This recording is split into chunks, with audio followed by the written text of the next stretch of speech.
Joining me now is retired Lieutenant General Mark Schwartz. His last assignment in the military was serving as the U.S. Security Coordinator for Israel and the Palestinian Authority. He's now with the RAND Corporation. General, great to have you here. So has Israel started a conflict with Iran that can only be finished with the help of the U.S. military? They say their aim is to destroy Iran's nuclear capacity. They can't do that without American help. They can't reach the Fordo nuclear facility without our bunker-busting bombs. Good evening, Elizabeth. Great to be with you.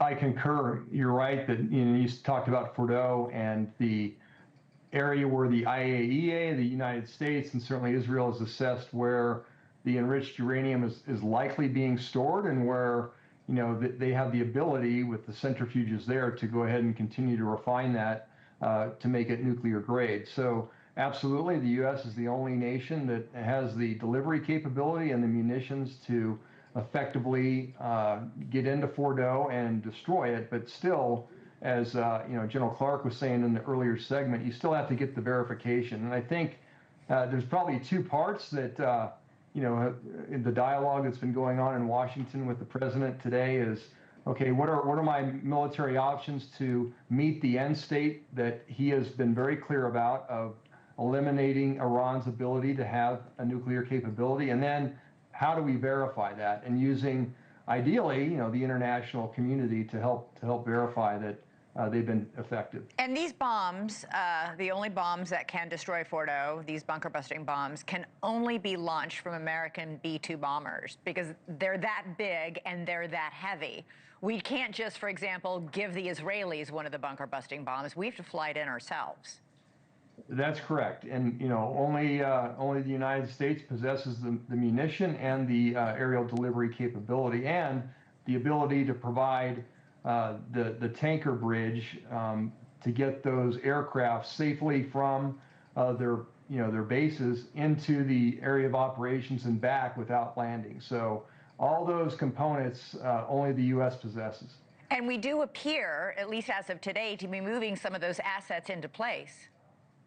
Yes, over the last 72 hours, there's been a significant amount of reporting about our tankers, a lot of our aircraft, to include the F-22, the F-35. So really, a whole air armada has been moving, as well as another carrier strike group has been accelerated into the region. That was supposed to do a normal rotation, but should be in the Eastern Med here within the next, I would say, 18 to 20 hours, based on what I saw in reporting earlier today. And if we did send a B-2 bomber in to bomb Fordo nuclear site in Iran, where would that B-2 bomber come from? Well, they're based in a couple of locations in the United States, and so that's where they would come. That's where they would originate from. And again, typically, the way those aircraft are crewed, I'm not an Air Force expert, I'm an former Army Green Beret, but they have the ability to take off, and then they have the crew and the tanker bridge so that they can go deploy, conduct their mission, and return home without having to land.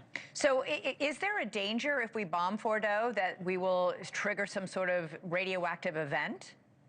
There's certainly that possibility, and we have some of the exquisite detection capabilities to determine that. Although from the air, it's much more difficult. Obviously, there's levels of capability there that really aren't available to the public. But definitely. But what I'm more concerned about is that will certainly be the red line by which Iran will strike U.S. forces in the region, in my assessment. That was just right. The IDF spokesperson say, they've got about 1/3 to half. Well, a half is still a lot in terms of capability that the Iranians have. So that's my concern for U.S. forces in the region. And super fast, we have U.S. forces scattered throughout the region. We also have ships in the Red Sea. Undoubtedly, the Houthis would resume attacking those ships.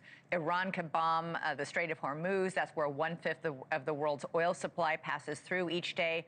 There are a lot of targets that are critically and crucially important that Iran could hit in retaliation should we drop this bomb.